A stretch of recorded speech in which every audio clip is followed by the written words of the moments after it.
तो भाई बहुत कम समय में बहुत बड़ी जादूगरनी माया से मुक्त होना है, इसलिए भूलना मत राधा राधा राधा राधा। ये हमारे लिए परम अमृत है।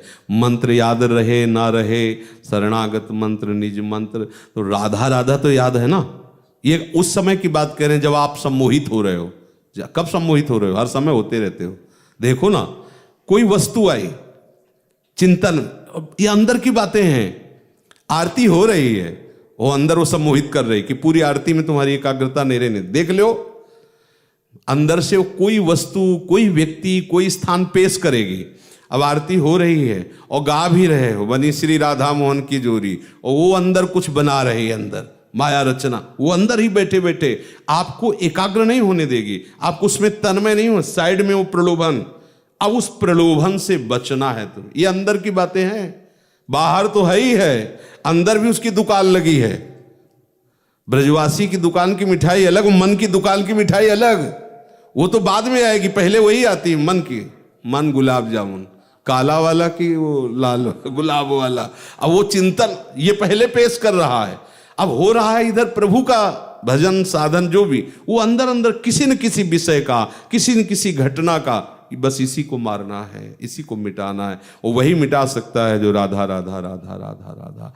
अगर नाम छूटा भैया तो कोई कितना भी बड़ा ज्ञानी हो, किसी की बस नहीं कि सम्मोहन से बच जाए।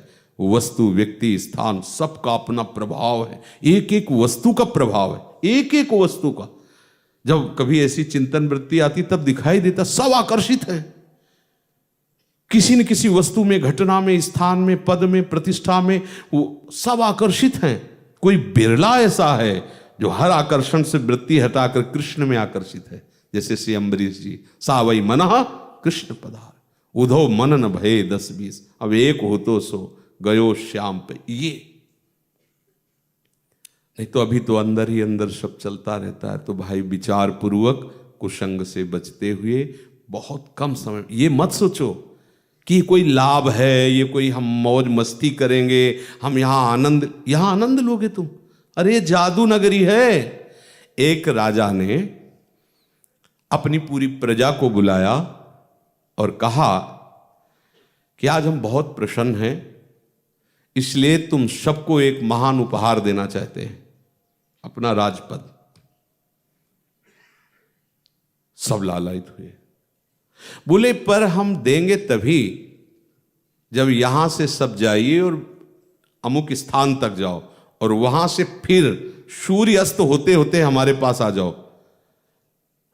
बीच में राजा ने ऐसी व्यवस्था की कि जो मनमोहक वस्तुएं, जितनी भी, जो भी जैसा परस्पर आकर्षण की हर वस्तु सब फ्री और बहुतायत। पांचों ज्ञानेंद्रियों के भोगने की हर वस्तु फ्री और बहुतायत, कई प्रकार, बहुत प्रकार की। राजा ने कहा जो शाम होते होते हमारे पास आ गया उससे मैं राजपद दे दूं। सब चले कि अभी आते हैं, कितनी दूर है। अब जे ही बाजार में प्रवेश पाया तो वहां तो कहीं नाच गाने हो रहे हैं बुला करके, और सब क्या क्या आकर्षण। सबने कहा शाम को तो पहुंचना है, अभी तो सुबह हुआ है, अभी आनंद लेते, शाम के देखेंगे। जैसे लोग नहीं कहते अभी तो लड़कपन, जवानी, खेलने कूदने का समय है, बुढ़ापे में भजन। हाँ, बुढ़ापे में भजन करना, ये भजन का है। बाबा जी का दिमाग खराब, नए नए बच्चों को बाबा जी बना दिया। ये भजन का समय है। बूढ़ों को बैठाल के पूछो क्या चल रहा है, उनसे पूछो तो भाई भजन चल रहा है। जीवन भर जिन विषयों का चिंतन किया वही चिंतन चल रहा है। आप सोचो जीवन भर जो भजन का अभ्यास करते वो तो रोते हैं कि भजन नहीं होता है, और ये जीवन भर विषयों का अभ्यास किए ये भजन में सिद्ध हो जाएंगे। सब लग गए। एक आंख का आदमी था, उसने विचार किया कि राजा को जब बुलाना ही था तो बाजार क्यों लगा दी और सब फ्री क्यों कर दिया। इसका मतलब हमको जब बाजार में प्रवेश होना है तो सिर्फ अपने मार्ग को देखना है, इधर उधर देखना ही नहीं। और काना वैसे ही था, एक दृष्टि थी। अब वो सीधे ऐसे, अब वो एक दृष्टि चूकेगी तो गिर जाएगा ना, क्योंकि एक तो है ही नहीं, दो है ही नहीं, एक ही दृष्टि है। तो अब वो अब कोई हाथ पकड़ के खींच रहा, इधर हंसी मजाक विनोद, बड़ी सुगंध आ रही पके हुए पदार्थों के भोजन की, बड़े आकर्षण, हीरा जवाहरात, ये वो सीधा हो पार करता हुआ हो, बस वही राजा के पास पहुंचा। राजा ने उठकर उसका आलिंगन किया और अपने पास बैठा लिया। इस दृष्टांत का आश्रय हमारे प्रभु ने विनोद में हम सबको भेज दिया इस बाजार में, संसार बाजार में। अब लौट करके खेल है उनका, अब लौट करके जो जीवन की शाम होते होते हमारे पास आ जाए तो सायुज्य मोक्ष, सारूप्य मोक्ष, सामीप्य, सारिष्ट, ये सब वही है, राजपद ही है। जो चाहोगे वो प्राप्त हो जाएगा। अब निकले, आए तो थे सब गर्भ में वादा करके आए कि हम शाम तक लौट आएंगे, चिंता मत करो प्रभु, एक बार हमें निकालो इस गर्भ से, हम लौट करके जीवन की शाम होते होते हम आ जाएंगे। कुछ मनोरंजन मिजाज वाले सब इसी में लगे, हंसी खेल कूद। अभी तो बाल्यावस्था, अभी जवानी है, अरे अभी 55 के हैं हम, अभी कोई अवस्था है, अभी तो बहुत समय पड़ा है भजन करने के लिए। उनकी जीवन की शाम हो जाती, वो राजा तक वापस लौट नहीं पाते। एक आंख का तात्पर्य एक दृष्टि, केवल मुझे भगवत प्राप्ति करनी, बस केवल भगवत प्राप्ति, चाहे जितना आकर्षण भेज, मुझे श्री प्रिया प्रीतम में आकर्षित होना है, न किसी व्यक्ति में, न किसी वस्तु में, न किसी स्थान में, ना किसी भी इंद्रिय के विषय को नहीं भोगना है, नहीं। वो है एक दृष्टि, दो दृष्टि नहीं है कि इधर भी सुख है, नहीं, एक केवल भगवत प्राप्ति करनी, बस प्राण चाहे छूट जाए।